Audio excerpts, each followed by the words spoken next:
皆さんこんにちは。Speak Japanese Naturally のふみです。このポッドキャストでは中級者、上級者向けに日本語や日本文化を紹介していきます。料理をしたり、運転をしたり、何かをしながら聞いてください。シャドーイングに使う場合には音の高低、つまり音の上がり下がりにも注意してシャドーイングしてみてください。英語の字幕が見たい人は YouTube チャンネル Speak Japanese Naturally Podcast から設定で出すことができます。毎週木曜日夜7時更新です。ぜひチャンネル登録して聞いてみてください。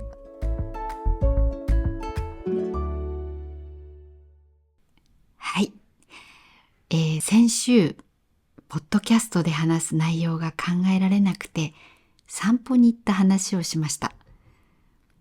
そしたら桜が綺麗すぎて何も考えられなかったと言ったと思います。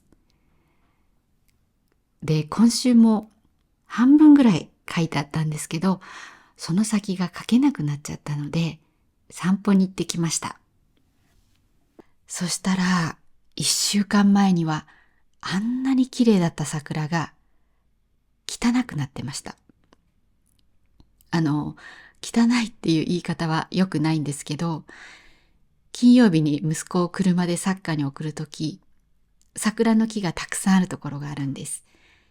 そこを通ったときに、すっかり桜が終わっちゃったねって言ったら、息子が、そうだね、なんか汚いねって言ったんです。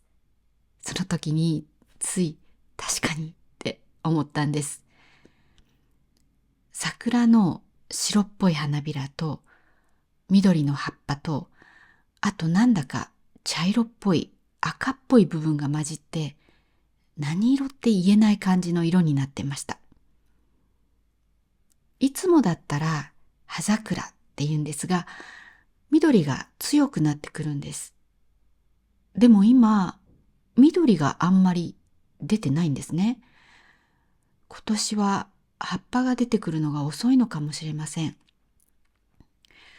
それで、花びらが落ちて、その花びらがついてた根元の部分が残ってるんですけど、そこが赤っぽい茶色っていうか、茶色っぽい赤色をしてるんです。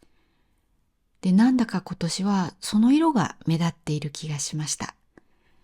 今回のエピソードのバックの景色は今日の桜です。何かしながら聞いている人はぜひ後で見てみてください。その何色っていうのに関して何を言ってるのかわかると思います。でも、本当に、そのように桜があまり綺麗じゃなかったおかげで考え事ははかどりました。はかどるっていうのは仕事などが順調に進むっていう意味です。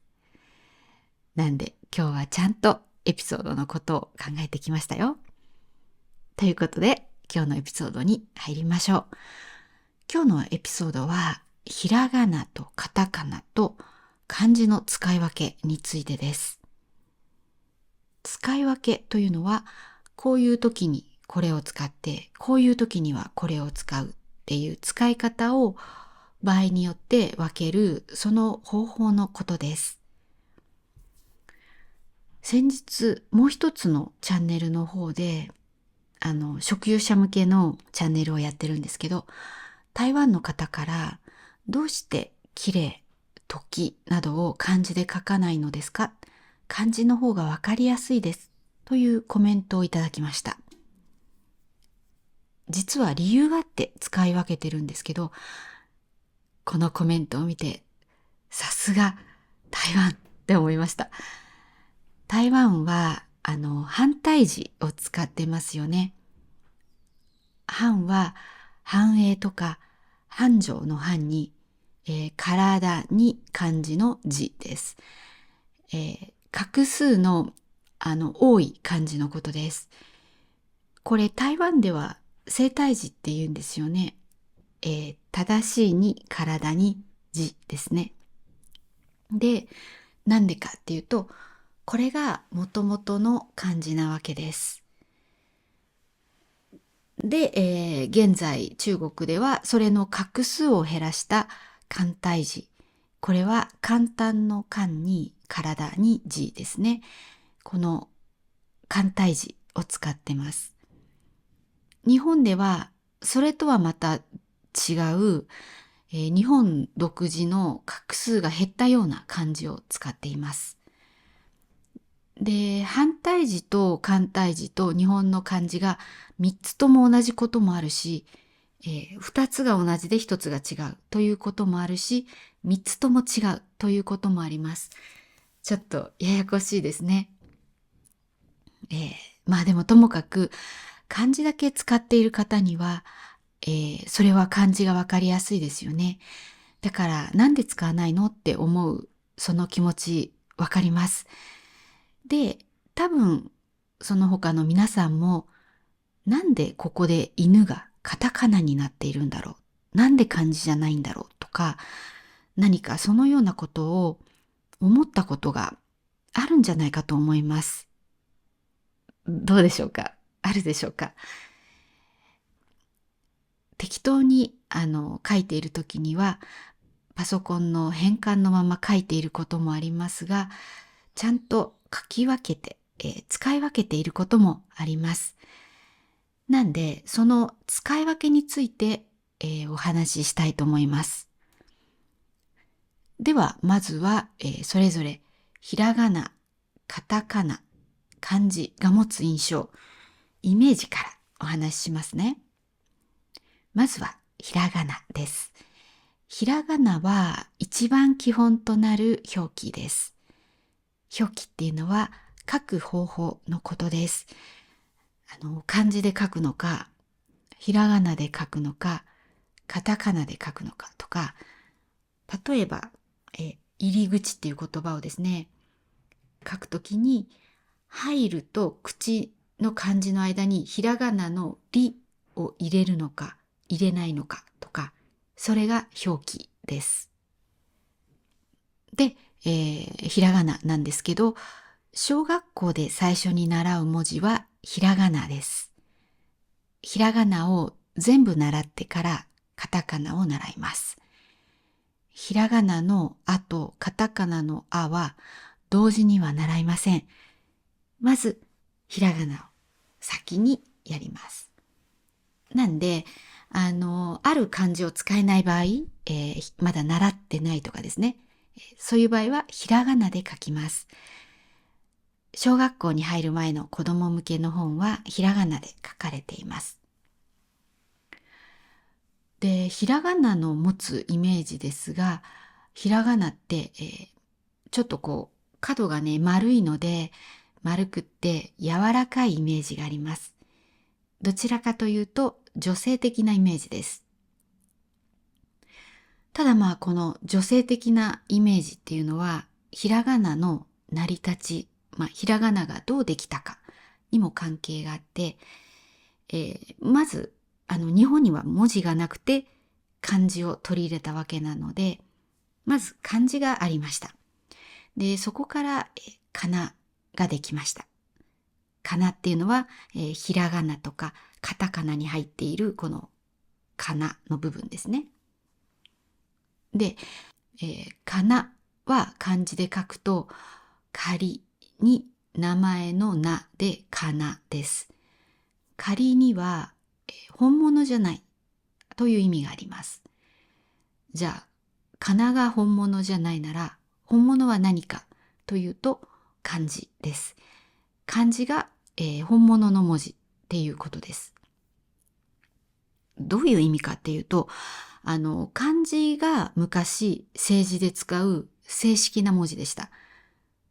そこからかなが生まれたんですが、それは政治以外で使うものでした。で、さっきも言ったように、かなはひらがなとカタカナがあるんですが、カタカナは仏教の世界で使われていました。で、そこから、50音図って言って、あいうえお表ですね。あれが、できてくるんです。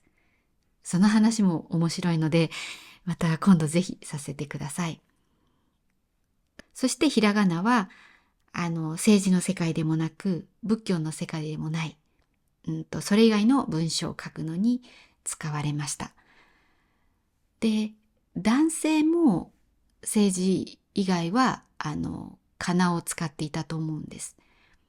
ただ、女性は基本的には政治には関わってなくて、漢文などを教えてもらえないことが、多かったようです。漢文っていうのは当時の中国語で書かれた文章です。で、政治の世界ではそういう漢文とか、ちょっと日本式の漢文が使われていたようです。だからいずれにせよ文字は漢字ですね。で、それが正式なものでした。で、それを教えてもらえない女性は、かなしか知らない。ひらがなしか知らない。ひらがなの前にあったものがあるんですが、まあそういうかなしか知らないことがほとんどだったわけです。ただ、ひらがな、カタカナが生まれた時代は、貴族以外は一般庶民は読み書きなんてもちろんできなかったと思います。それはですね、ちょうどできたのが、カタカナの方が早くて900年代の最初の頃。で、ひらがなの方は900年代の終わり頃のようです。で、それでですね、ひらがなは女の文字のように言われていたそうです。なので、ひらがなには女性っぽいというイメージが今もあると思います。で、その証拠にですね、女の子でひらがなの名前の子はいるんですけど、男の子でひらがなの名前の子っていないんですよ。もちろんね、日本中探したらいると思います。でも本当にいなくって、私は人生で今まで生きてきた中で一人も会ったことがありません。で、名前っていうのは基本的には漢字でつけます。ただ、時々ひらがなの名前の子はいるんです。でもそれってほぼ 100% 女の子なんですよ。で、それはひらがなの持つ柔らかいとか優しいとかそういうイメージのせいだと思います。では次にカタカナです。カタカナは皆さんご存知だと思いますが、外来語といって、外国から来た言葉に使います。外国語で聞こえる音を日本語にするときに使うものですね。だから音を表すってことです。なので外国語だけじゃなくて、車のドアをバタンと閉めたとか、コップがシンクにガチャンと落ちたとか、そういうバタンとかガチャンっていう音を表すのにもカタカナがよく使われます。皆さん漫画は読んだことありますか？漫画を読んでるとそのセリフ、登場人物たちが話している言葉以外にその周りの絵の中に音を表すようなひらがなとかカタカナが書いてあると思うんですけど、そういう音を表すのって多分カタカナが多いんじゃないかなって思います。持っている方はぜひちょっと見てみてください。カタカナが多いとしたら、それはやっぱり音を表しているからだと思います。ただ、音を表すのにひらがなが使われることもあります。スプーンがお皿の上でカチャンと音を立てたは、カタカナで書くことが多いとは思うんですけど、もしひらがなで書いたら、カタカナより静かなイメージがあります。なんとなくですけどね。カタカナで書くと単に音がカチャンってしたっていう感じがします。雨がザーザー降るもカタカナの方がしっくりきます。しっくりくるというのは合うっていう意味です。ザーって実際に音がするからだと思うんですね。で、ただ、雨がしとしと降るっていう表現があるんですけど、聞いたことありますか？雨が静かに、なんかちょっとずっと降ってる感じがしとしとですね。梅雨の時期の雨は結構しとしと降ります。で、しとしとは普通はひらがなで書きます。で、これは多分、しとしとは静かに降ってるっていう状況を表しているんであって、しとしとっていう音を表してないからだと思うんですね。で、カタカナでしとしとって書いた文字を見てみると、すごい違和感があります。多分やっぱりこれはいつもひらがなで見てるっていうことなんだと思います。で、雨がポツポツ降るはどちらでもいい感じがします。ひらがなだとこうなんかポツポツ降り始めているような感じがしますし、カタカナだとこう実際に音が聞こえる感じがします。で、そういう音とか、あと外来語以外に、動物と植物の名前は学術書ではカタカナで書きます。学術書、ちょっとすごく言いにくいんですけど、学術書というのは何かこう専門的な本ですね。なので、学術書などでは犬が犬とカタカナになります。で、これはどうやら日本語が漢字とひらがなの混じった文なので、そこで目立たせるためもあるみたいです。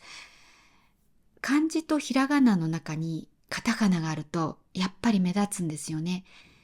だから漢字で書けるのにわざわざカタカナを使っている場合は、何か書いている人の意図、つまり他と違いますよっていう意味がね、込められていることが多いと思います。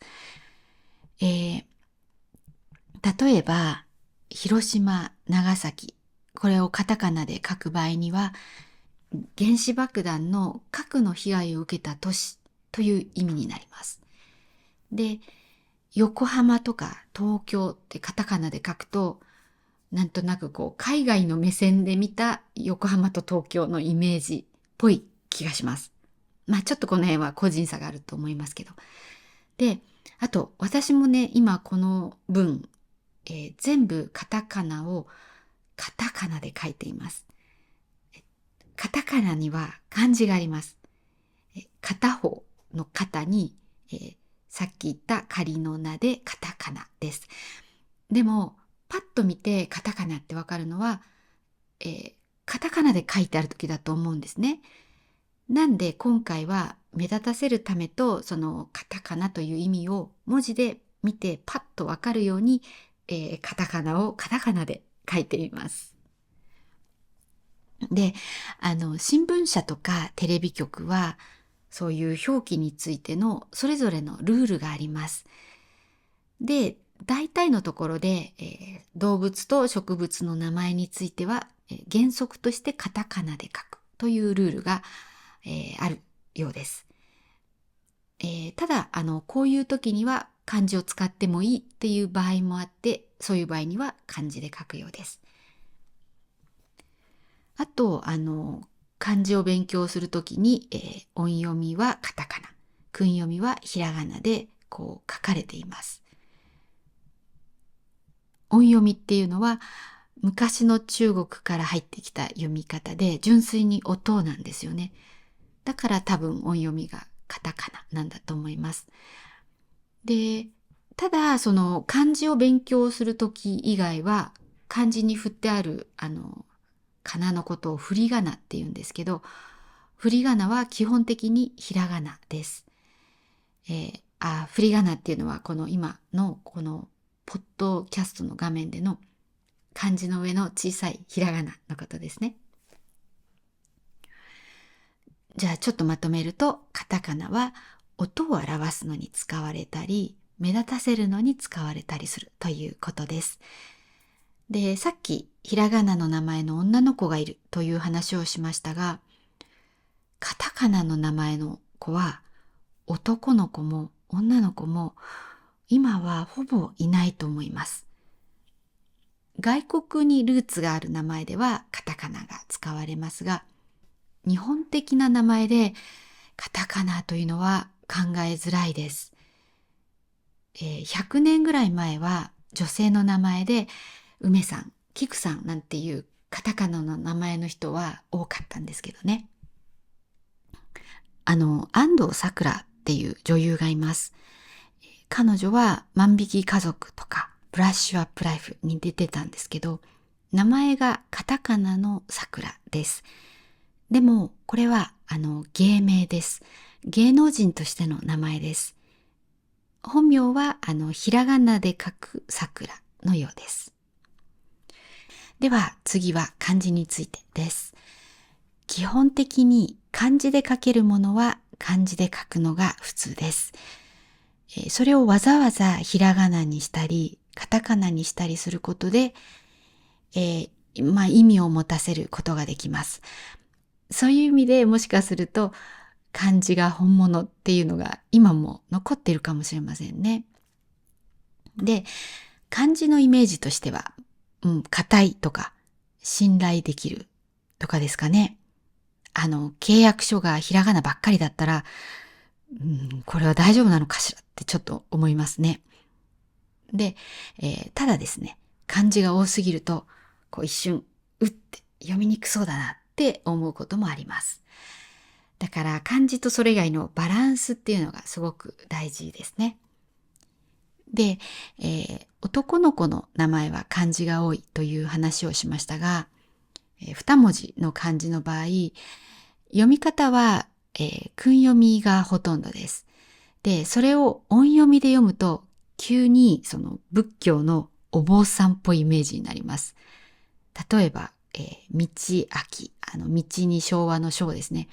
これを道昭って読むと、お坊さんっぽいイメージですね。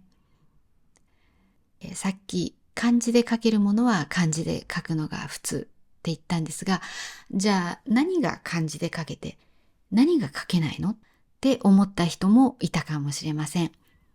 で、これに答えるのが、常用漢字表というものです。日本には常用漢字というものがあります。で、これは2136文字あります。2136って聞くとすっごく多いと思うかもしれないんですが、存在する漢字っていうのはもっとものすごくたくさんあります。辞書に載っているもので5万語とか6万語とからしいんですけど、一つの漢字に書き方がいくつかあったりするのもあるので、もう数えられないらしいです。なので、覚えるのが大変なので、2136だけにしましたよっていうことです。減らした結果なんです。で、この常用漢字の常は日常の常です。で、これは訓読みで常にと読んで、いつもという意味です。で、常用の用は訓読みで用いると読んで使うという意味です。なので常用漢字は字の通りいつも使う漢字という意味です。なのでよく使われる漢字が常用漢字に入ってます。で、さっき言ったその常用漢字表っていうのが、政府のサイトにあるんで、政府っていうか文化庁のサイトにあるんで、リンクを貼っておきますね。で、新聞やテレビで使われる漢字っていうのは常用漢字の範囲内です。ただですね、その常用漢字っていうのは、絶対使わないといけないというものではないんです。使うのはここまでにしておいてねって、これ以上漢字は使わないでねっていうものです。だから、さっきも言ったように目的は使う漢字を減らそうっていうことです。で、さっきカタカナのところでもお伝えしたように、こういう場合には漢字、こういう場合にはひらがなのような細かいルールが漢字についても、出版社やテレビ局ごとにあります。日本語って清書法、つまり正しい表記っていうのが、ある意味存在しないんです。ひらがなを使ってもカタカナを使っても、漢字を使っても間違いじゃないんですね。もちろん間違いがあったりはしますよ。そうじゃなくて、それをちゃんと正しく使っていたときに、どれを使ってもいいっていうことです。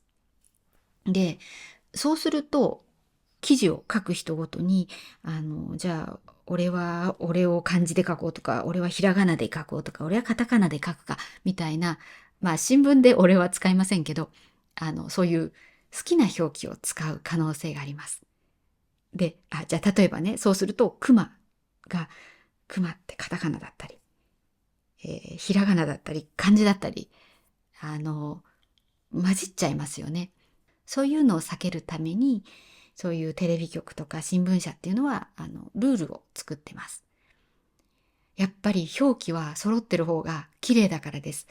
一冊の本を読んでたら、その中にいろんな表記が出てくると、やっぱね、ちょっと気持ち悪い気がするんですよ。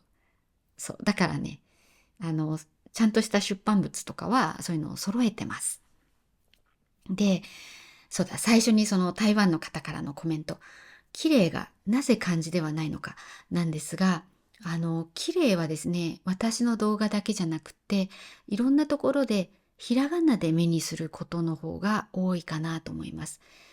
で、その理由は、木が常用漢字じゃないからです。で、もし木をひらがなで書いて、例だけ漢字にすると、見た目が非常に悪いです。ちょっと画面に出しますね。綺麗。はい。どうでしょうか。これはね、もう私からしたらもうね、絶対許せない、気持ちが悪い表記です。一つの熟語の中に漢字とひらがなが混じるのは、やっぱね、できればね、避けた方がいいですね。なので、綺麗はひらがなで書くことが多いです。それから、何々するときは、ひらがなで書かれていることも多いかなと思います。これはですね、何々するときを場合と言い換えられるときは、実際の時間じゃないときですね、は、ひらがなで書くという指針が政府から出てるんです。指針っていうのは、ルールではなくて、参考にするための方向性みたいなものです。で、ところも一緒です。今のところのところはひらがなで書きます。その理由は、漢字のところを使うのは場所を表すとき。でもそういう場所とか位置とかじゃない場合はひらがなで表記するっていう指針が出ています。で、指針っていうのは本当にもう絶対こうしなさいってものじゃないんですけど、政府が言ってるので、だいたいみんなそれに習うっていう感じですね。学校ではそうやって教えます。で、私もそうしてます。あと、私のこだわりとしては、副詞の一番はひらがなで書きたいです。例えば、一番好きな食べ物はカレーです。と言ったとします。この時の一番はひらがなで書きたいということです。なぜなら、だいたいその後には漢字が来るんで、漢字が続いて、意味の切れ目がわかりにくくなって、読みにくい気がするからです。でも、名詞の一番は、横書きならば数字の1に漢字の番と書きたいです。テストで一番を取りましたです。ここは後でちょっと画面を見てください。これはね、単なる私のこだわりです。で、あと、美味しいを本当はね、ひらがなで書きたいんです。なぜならば、美しい味を使った美味しいは当て字といって、本当はそうは読まない漢字をそう読ませているからです。なんですが、パソコンで必ずこの美しい味を使った美味しいの方に変換されるんです。なんで最近はそれを見すぎて慣れてきてしまって、いっかなーってなって、私の画面でも多分美しい味を使った方の美味しいを大体使ってると思います。でも、例えばですね、ぜひとか、すでに、全く、たくさん、だいぶなどは、たとえ変換でそう出てこようとも、ひらがなにしています。この辺は読みやすさを考えたときに、ひらがなの方が読みやすいっていうふうに言われています。で、今、そんなの覚えられないってちょっと思ってる人がいるかもしれないんですけど、これ、覚える必要は全くありません。どうしてそのひらがなだったり、カタカナだったりするのって思う人への、回答をお伝えしているだけなんで、こうしなきゃいけないって覚えなきゃとかって思わないでくださいね。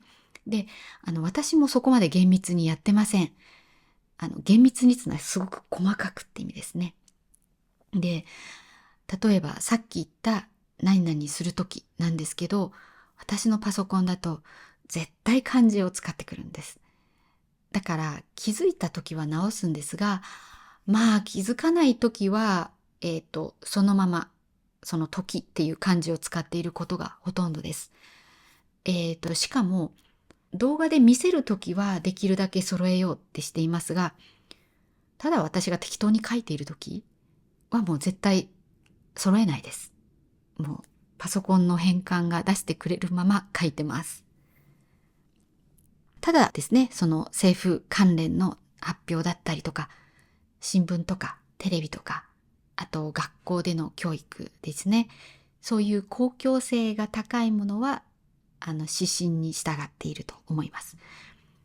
で、会社とか団体とかごとに表記のルールがあって、その中で、表記を統一、つまり表記を揃えていきます。ただですね、漫画や小説などは芸術作品です。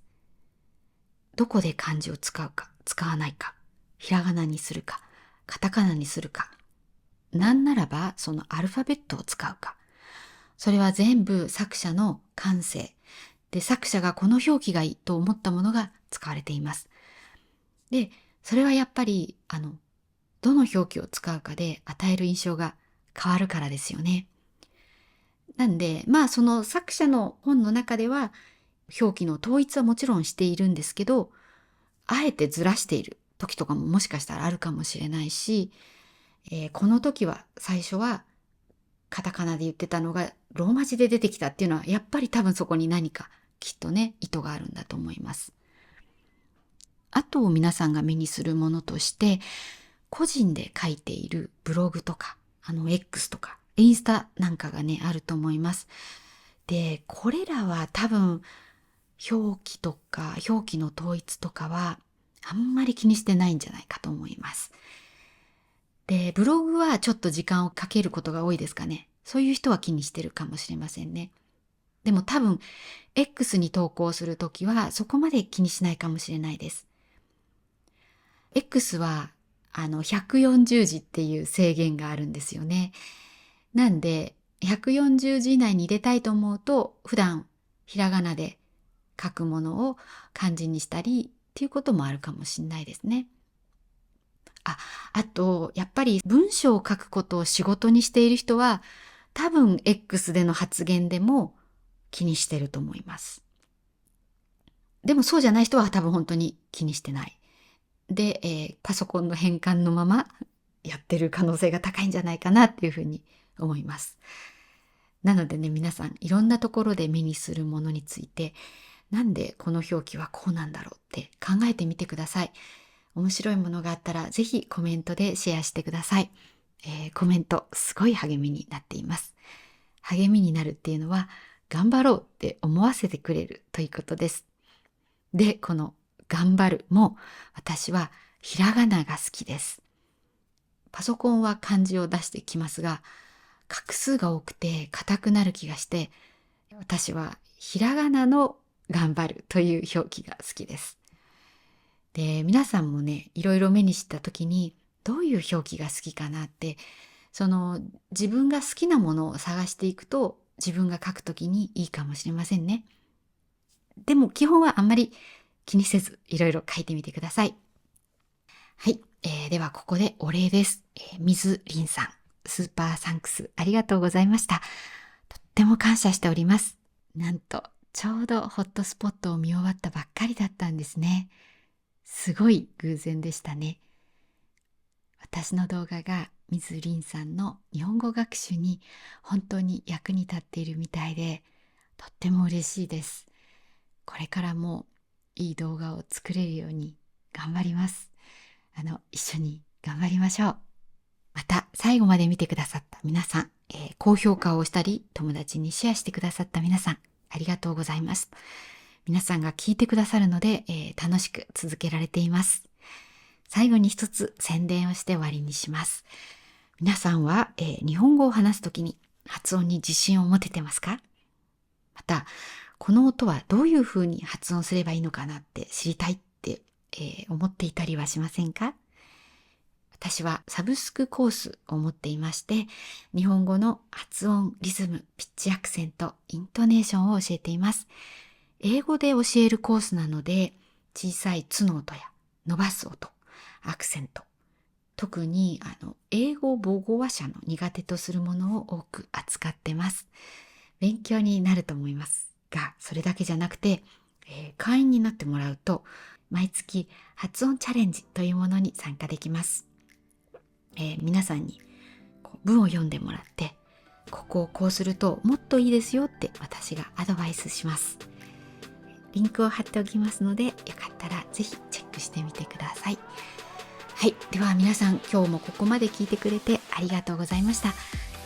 皆さんぜひ良い一日をお過ごしください。また次の動画でお会いしましょう。